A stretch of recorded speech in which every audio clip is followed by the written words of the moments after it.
Hello legends. तो कैसे हो आप लोग। आप सभी का स्वागत है अननोवन लेजेंड रेड की ब्रांड न्यू एपिसोड में। आई नो बहुत ब्रेक हो चुका है और एक वीडियो नहीं आई, तो फाइनली आज एक वीडियो आ रही है। क्लास 9 सीबीएसई जिसकी बुक का नाम है कावेरी और उसका chapter number 2 the pot maker. Let's start. ये कहानी है सेंटिला नाम की एक छोटी सी लड़की की जो कि एक पॉट मेकर बनना चाहती थी, अनलाइक हर मदर जो कि उसे एक वीवर बनाना चाहती थी। लेकिन बचपन से ही सेंटिला के मन में था कि उसे एक पॉट मेकर बनना है। जैसे वो अपनी दादी के साथ में रहा करती थी और उसके मन में एक फीलिंग आ गई कि उसे एक पॉट मेकर बनना ही है। एक दिन सेंटिला ने उसके पेरेंट्स को बातचीत करते हुए सुन लिया कि उसे ये चीज़ छोड़ देनी चाहिए, ये बचकानी हरकतें छोड़ देनी चाहिए, कि उसे एक वीवर बनना चाहिए ना कि एक पॉट मेकर। लेकिन उसके मन में एक भावना थी कि उसे पॉट मेकर ही बनना है। तो फिर वो पास के एक पॉटर के पास में गई और उसे सीखने लग गई कि कैसे एक स्किल एक्वायर कर सके वो, जिससे वो एक पॉट मेकर बन सके। तो फिर और क्या, उसके लिए उसे क्या चाहिए था कि ग्रे एंड रेड क्ले जो कि रिवर बैंक पर उसे आसानी से मिल सकता था। आसानी से तो क्या, लगभग 16 किलोमीटर दूर जाना पड़ता था उसे अपने घर से। उसकी मदर चाहती थी कि ये सब चीज़ें वो छोड़ दे और वीविंग करना स्टार्ट कर दे। वीविंग यानी कि कपड़े बुनाई करना, ये सब, ताकि इससे कुछ पैसा तो मिल सके जो कि पॉट मेकर में नहीं मिल सकता।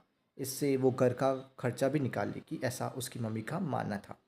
सेंटिला की मम्मी अर्नेला का मानना था कि ये जो पॉट मेकिंग का काम है ये बहुत ही गंदा काम है, इसमें पैसे भी कम मिलते हैं, जबकि वीविंग में पूरे सीज़न ये काम हो सकते हैं, यानी कि पूरे साल, और अच्छा खासा पैसा भी कमाया जा सकता है। वैसे तब अर्नेला ने कहा था कि तुम्हें विविंग करनी है, लेकिन डीप इनसाइड सेंटिला का मन था कि उसे पॉट मेकर ही बनना है। तो वो गांव के एक पॉट मेकर के पास जाती है सीखने के लिए। वो देखती है कि कैसे वो मिट्टी को अपने हाथों में लेती है, उस व्हील पे रखती है, उसको रोटेट करती है और स्पैटुला से एक शेप देने की कोशिश करती है। फाइनली उसको 2-3 दिन तक सूखने के लिए रखते हैं और लास्ट में सन के लिए एक्सपोज करते हैं ताकि वो उसको ड्राई कर सके, सूरज की रोशनी में वो ड्राई हो सके और एक पॉट बन जाएगा। और सूरज की रोशनी मिलने के बाद उनको एक बाम्बू की सूखी हुई घास में लपेट कर उसे आग की तरफ फेंक दिया जाता था। फेंक दिया गया मतलब कि आग की लपटें दी जाती ताकि वो कड़क बन सके और सारे मॉइस्चर वहाँ से गायब हो सके, एक परफेक्ट पॉट बन सके। लेकिन धीरे धीरे पूरी गांव की ये चर्चा बन चुकी थी कि कैसे अर्नेला उसकी बेटी को पॉटर बनने से रोक रही थी। तो फिर एक दिन हुआ क्या, पूरे गांव के जो पंचायत थी या फिर गांव वाले लोग थे, उन्होंने उसके पति यानी कि सेंटिला के पति को बुला दिया। सेंटिला क्या, अर्नेला के पति यानी कि सेंटिला के पापा को बुला दिया। सिंपल यार, उसको बुलाया और कहा कि यार ऐसे करके अगर सारे पॉटर्स अपने काम को छोड़ देंगे तो फिर गांव में पॉटर की स्किल किसके पास होगी आखिर, इसलिए अपनी पत्नी को समझाओ और उस बेचारी बच्ची को पॉटर बनने दो। फिर अर्नेला के पति ने सब कुछ बता दिया कि नहीं नहीं ऐसा कुछ नहीं होगा, हम अपनी बेटी को पॉटर बना देंगे। इतना कुछ सुनने के बाद में गांव वालों ने कहा कि ठीक है अब जा सकते हो, लेकिन अपनी पत्नी को बताओ कि ये सिर्फ काम नहीं है, तुम्हारी जनरेशन टू जनरेशन नॉलेज है जो कि ट्रांसफ़र होनी चाहिए। अगली बार से उसको रोकना मत, ये तुम्हारी ट्रेडिशन और हिस्ट्री को रिप्रेजेंट करता है। फिर क्या होना था, अर्नेला अपनी बेटी सेंटिला को लेकर चली गई नदी किनारे। वहाँ पर उसे बताया कि कैसे ग्रे और रेड क्ले को लिया जाता है, मिट्टी से वो खोदा जाता है, डू एक डू नाम की चीज़ से उसको खोदा जाता है और फिर उसको अपने बास्केट में साथ ले जाया जाता है। एंड फाइनली कैसे वो आटा टाइप होता है ना मिट्टी का, उसको बनाया जाता है और उसका एक अच्छा शेप दिया जाता है। फिर अर्नेला उसको कहती है कि देखो ऐसे इस लंप को उठाओ और इसको सेब दो। लगभग 1 साल तक ये सब चलता रहा, लेकिन सेंटिला को थोड़ा बहुत शर्म फील हो रहा था और थोड़ा सा गुस्सा भी आ रहा था कि क्यों वो एक अच्छा पॉट नहीं बना पा रही है। लगभग 1 साल तक ये सिलसिला चलता रहा और अगले साल सेंटिला जब थोड़ी बड़ी हो गई थी और अपने संस्कारों को सीख गई थी, अपने कल्चर वगैरह को, कस्टम्स को, तो फिर उसे कुछ रातों के लिए एक गर्ल्स डॉर्मिटरी यानी कि एक गर्ल्स का हॉस्टल समझ लो, वहाँ पर भेज दिया गया था।